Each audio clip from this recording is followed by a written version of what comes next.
you see guys, ang inverter natin, violet, right?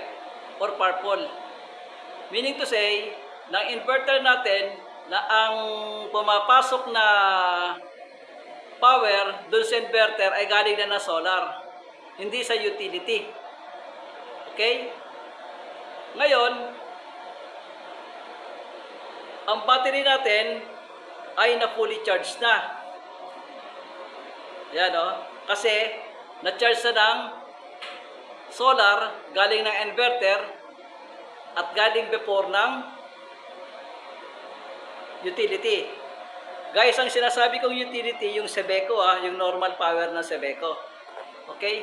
Ngayon, chinecheck ngayon ni Kuya Walter, yung line-to-line current niya, pati yung voltage sa differential value niya is correct. Right? So, successful ang ating operation. Meaning to say, hindi na tayo ngayon gumagamit ng utility power galing ng Sebeco. Right? Ngayon, sir, ma'am, guys, no? Ang mangyayari ngayon, mamayang gabi, we are expecting that the color of this inverter will become blue because the battery are working that night. So that means yung battery natin nagbibigay ng power supply naman dun sa inverter. Habang nagbibigay ito ng supply sa inverter, gagana naman ngayon ang utility power natin galing ng Sebeco at mag-charge naman siya sa battery para hindi kagad malobat. Pag na-reach na naman yung 100% charging sa battery, magkukulay violet na naman siya. Meaning to say, battery ang gumagana dun sa inverter at ang inverter naman ang nagbibigay ng power supply sa load.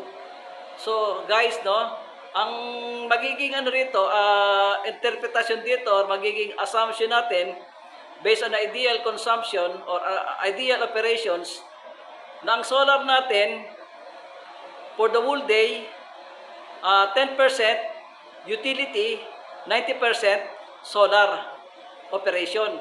Meaning to say, kung tayo nagbabayad dati ng 5,000 pesos, kung ang utility power supply natin ay galing sa Sebeco, 5,000 pesos. So, since na meron tayong solar, bali ang babayaran na lang natin sa Sebeco is 10% na lang out of 5,000 pesos na binabayaran natin. Kasi solar operated na po tayo.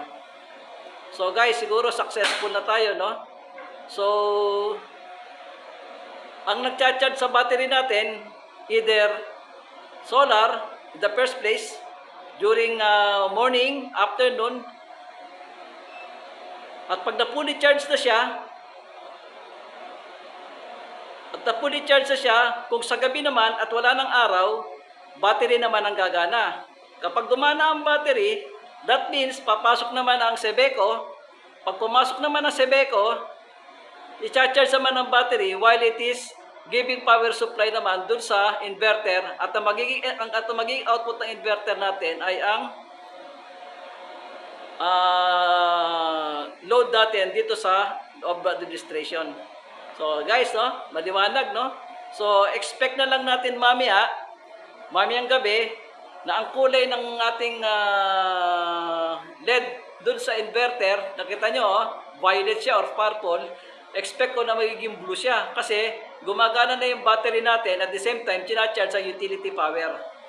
So almost 10% lang ang magiging consumption natin sa utility at 90% sa PV solar. That means malaki ang magiging tipid natin, savings natin sa pagbabayad ng kuryente nito.